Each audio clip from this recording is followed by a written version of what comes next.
It began for me in the silence of a forest so ancient, the trees seemed to whisper memories from before time. I had gone there with nothing but water, a journal, and a burning question. Why can't I see clearly anymore?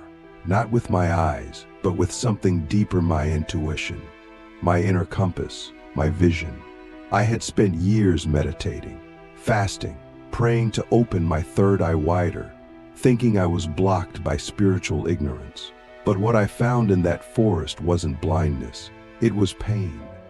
Emotional wounds old, hidden wounds lodged in the seat of my sight. Not in the eye itself, but in the energy behind it. And that's when I realized something few ever talk about. Your third eye can be open and still clouded, not because of lack of effort, but because of unresolved emotional pain. Your third eye isn't just a mystical organ for visions and downloads. It's a mirror, a sacred lens, and what it shows you is directly shaped by the emotional clarity or chaos within you. When we carry emotional wounds that we have not faced, they begin to distort our inner vision. We don't just see the world as it is, we see it through the lens of our pain. Have you ever had a deep intuitive feeling, only to realize later it was fear disguised as knowing? That's a wound speaking through the third eye. It's not that your intuition failed. It's that your inner sight was being filtered through an unresolved emotional scar. The first emotional wound that lives in your third eye is the wound of betrayal. This is the pain that comes when someone you trusted breaks that trust, and it cuts deeper than most people realize. When betrayal is not healed, it creates suspicion not just toward others, but toward your own inner voice. You start to question what you feel.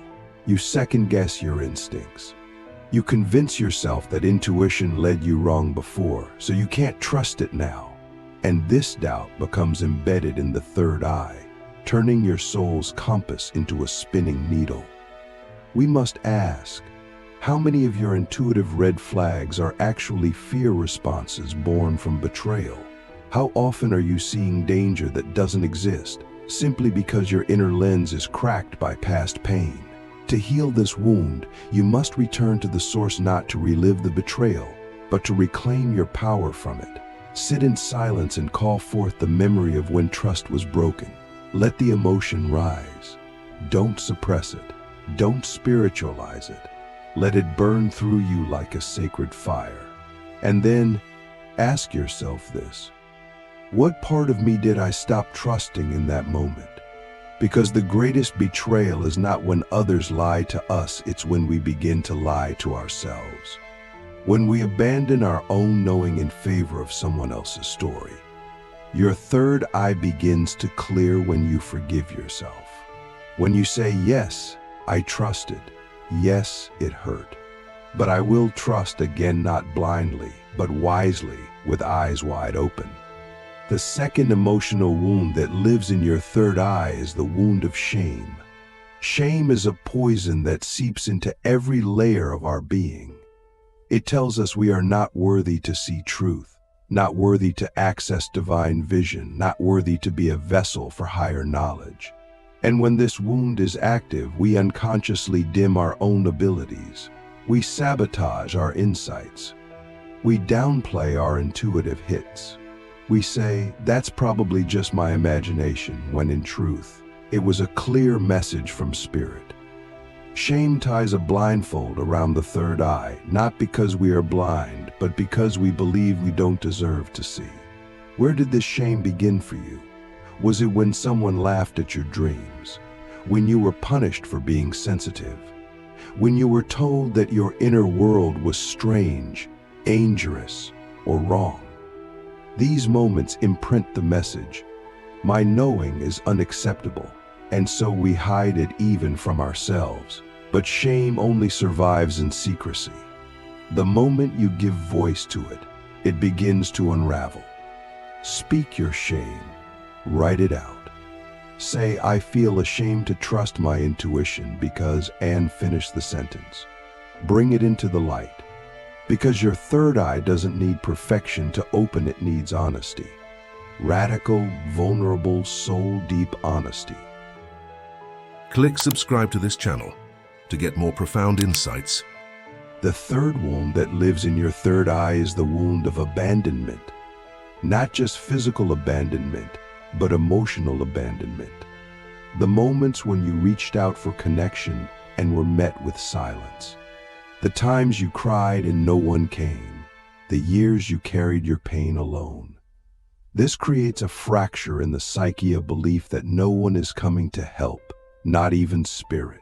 And so you close off. You stop listening. You stop asking. You stop receiving. Because deep down, you believe you're alone. That belief becomes a fog behind the third eye. It clouds your connection to your guides, your ancestors, your higher self.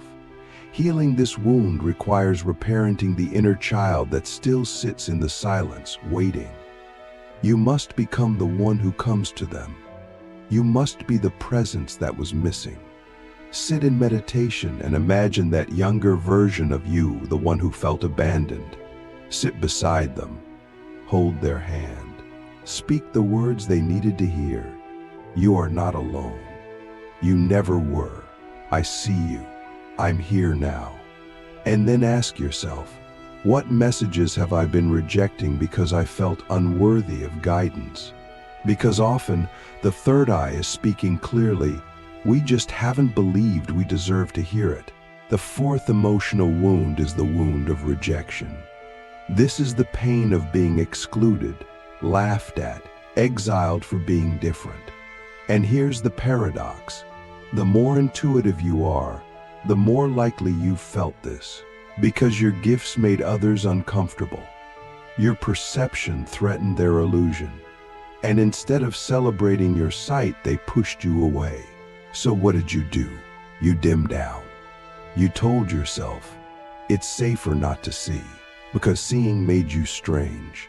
Seeing made you isolated. Seeing made you other. And that wound sits like a veil over the third eye, thin but powerful. To heal this, you must reclaim your uniqueness. You must stop trying to be normal. You must stop apologizing for your gifts. The world doesn't need another person pretending not to feel. It needs those brave enough to be fully awake. So ask yourself, where have I been rejecting my own sight to fit in? What truth have I silenced because I feared being judged? The moment you choose authenticity over acceptance, your third eye begins to wake. Not just as a tool, but as an identity. Because this center is not just about seeing, it's about being seen fully as you are. And the fifth emotional wound that lives in your third eye is the wound of powerlessness. This is the wound that says, even if I see the truth, I can't do anything about it. It's the learned helplessness that comes from trauma, from control, from living under systems or parents that denied your voice. So even now, when you do hear guidance, you freeze. You hesitate. You say, what's the point? This is perhaps the most dangerous wound, because it doesn't just block vision, it blocks action. It disconnects insight from embodiment. And without embodiment, vision is just fantasy. To heal this, you must reclaim your ability to act. You must take small, courageous steps based on what you see. Start simple. If your intuition says rest, rest. If it says speak, speak. If it says leave, leave. Every time you act on what you receive, you reinforce the signal. You tell the third eye, I'm listening and I'm ready. And the eye responds. It opens wider. It trusts you. Because the truth is, the third eye is not some mystical antenna outside of you, it is you. It is the part of you that remembers, the part that knows, the part that chooses to see. So now I ask you, which of these 5 wounds lives in you most strongly right now? Not as an idea, but as a felt truth. Can you trace its roots? Can you feel where it lives in your body, your choices, your silence? Don't rush to fix it, just witness it. Because witnessing is the beginning of healing, and healing is the beginning of vision. Once we begin to see these 5 wounds not as enemies but as sacred messengers, something powerful shifts within us. We stop treating our spiritual blocks as things to be destroyed and start relating to them as parts of ourselves longing to be seen. This is the paradox of the third eye. It opens not through force, but through radical acceptance, through presence, through learning to sit with the discomfort of our emotional truth. Because each of these wounds, betrayal, shame, abandonment, rejection, powerlessness, has shaped the lens through which we view the world. And if we do not heal them, they remain embedded in our perception, quietly altering what we believe is real. Let's explore this with depth. Imagine someone betrayed you at a young age, perhaps a parent, a friend, someone you trusted deeply. That betrayal taught you not just to fear others, but to fear your own ability to discern truth. So now, even as an adult, you feel unsure. You hesitate before making spiritual decisions. You doubt your insights even when they are clear. And this self-doubt becomes internalized into the third eye. It's not just a psychological block, it becomes an energetic imprint. Your inner vision becomes clouded, not because you lack ability, but because the betrayal has formed a layer of distrust within your perception. Now, imagine what happens when you begin to heal that trust. When you say to yourself, even though I was betrayed, I can still trust my own intuition. I can still choose to see. That moment of inner affirmation begins to rewire the energy of the third eye. Suddenly, your visions become clearer, your dreams more vivid, your decisions more aligned. This is the mystery no one teaches us about third eye awakening, how deeply it is tied to emotional intelligence. Your trauma doesn't just live in your body, it lives in your perception. And only love brings it back into balance. How do we love these wounds without getting lost in them? That is the path of the mystic. It's not about wallowing in emotion or glorifying past pain. It's about becoming intimate with your own inner landscape, sitting in meditation and asking, what do I still carry that is blocking my sight? Whose voice is still echoing in my mind? Whose story am I still seeing through? These questions are not just reflections, they are keys. They open invisible doors within the psyche. And when you walk through those doors, you don't just see the world differently, you become different. Consider shame. This wound often hides so well that most people mistake it for humility. They say, I'm just modest. I don't need to be seen. I don't want attention. But often that's not modesty. It's shame disguised as spiritual virtue. And shame makes you turn away from your own light. It convinces you that your visions are silly, your dreams are foolish, your gifts are too much. And so the third eye dims not because you lack light, but because you've turned away from it. To heal this, you must be brave enough to stand in your brilliance, to say, I am here to see, I am here to speak, I am here to shine, not from ego, but from essence. The third eye is not just a portal into other realms, it is a reflection of your relationship with yourself. If you reject yourself, your visions will reflect that. If you abandon yourself, your guidance will feel distant. If you disempower yourself, your intuition will seem weak. But when you begin to reclaim all the parts of you that were once fractured, the third eye becomes whole again. Clarity returns. Insight deepens. And you begin to trust what you see, not because it's always comfortable, but because it's real. Let's go deeper into the wound of abandonment. This one often shows up as spiritual disconnection. You might meditate and hear nothing. You might pray and feel no response. You might ask for signs and see silence. And so you start to believe that spirit has left you. that the universe is not speaking. But in truth, it is your own inner abandonment that is being mirrored back to you. The third eye reflects your relationship with the divine. Yes, but it also reflects your relationship with your own soul. If you have turned away from your feelings, your needs, your truth, then your inner guidance will feel distant. Not because it is gone, but because you've stopped listening. To shift this, you must return home to yourself, not in theory, but in practice. You must show up for yourself the way you wished others had. Every morning, ask your soul, what do you need from me today? And then listen. Not with your mind, but with presence, with breath, with stillness. This is how you build the bridge back to your intuition. Not by demanding visions or downloads, but by learning to be in relationship with your own spirit. That relationship is what powers the third eye. Without it, the sight fades. The wound of rejection is perhaps the most painful because it attacks your very identity. And when that pain is left unhealed, your third eye becomes fragmented.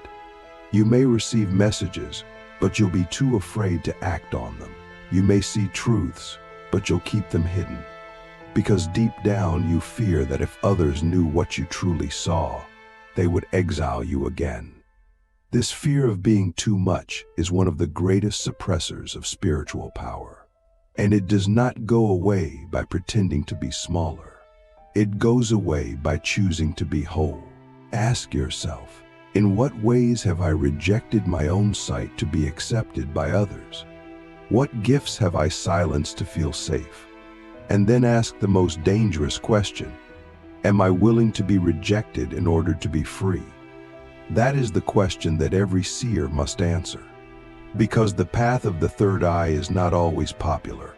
It is not always comfortable. It is not always safe. But it is always true. And truth is the highest form of love. Finally, we come again to the wound of powerlessness. This is the one that says, even if I awaken my third eye, what difference does it make? It's the wound that disconnects insight from action, that turns vision into passivity. And it is the most insidious because it keeps you trapped in a cycle of knowing but not doing, seeing but not becoming. This wound must be healed through embodiment, through courageous, aligned action even when it's imperfect. Because every time you act on your inner knowing, you tell the third eye, I am ready to live what I see. You don't heal these wounds overnight. You don't remove them like splinters. You alchemize them. You integrate them. You learn to walk with them until they no longer run the show. And with each layer you heal, the vision becomes clearer. The insights become deeper. The knowing becomes unshakable. Because you are no longer seeing through your wounds, you are seeing through the wisdom those wounds have given you. So let me ask you this. What would your life look like if your vision was no longer shaped by pain? What choices would you make? What truths would you speak? What paths would you follow? This is not a fantasy. This is the life your third eye is trying to lead you toward. But it requires your full presence, your full truth, your full heart. The third eye is not just a chakra. It is a sacred agreement. An agreement to see reality as it is, not as you fear it to be. An agreement to live from insight, not illusion. An agreement to trust that your inner knowing is not just valid, but vital. And you cannot fulfill that agreement while your vision is clouded by unhealed pain. You must do the inner excavation. You must dig into the soil of your soul and pull out what no longer belongs. Only then can the eye open fully. Only then can the light return. And when it does, when the fog lifts and the wounds begin to transform you, will see the world not as it appears, but as it truly is. You will see energy where others see form. You will see patterns where others see chaos. You will see beauty, guidance, and synchronicity flowing through every moment. And you will no longer doubt it, because now you know what you are seeing is not just possible. It is you healed, whole, awakened. So go within. Sit in the stillness. Listen deeply. And as each wand reveals itself, welcome it. Hold it. Love it. And then gently but powerfully let it go. Because your third eye was never broken. It was simply waiting for you to see not the world, but yourself. And now you do.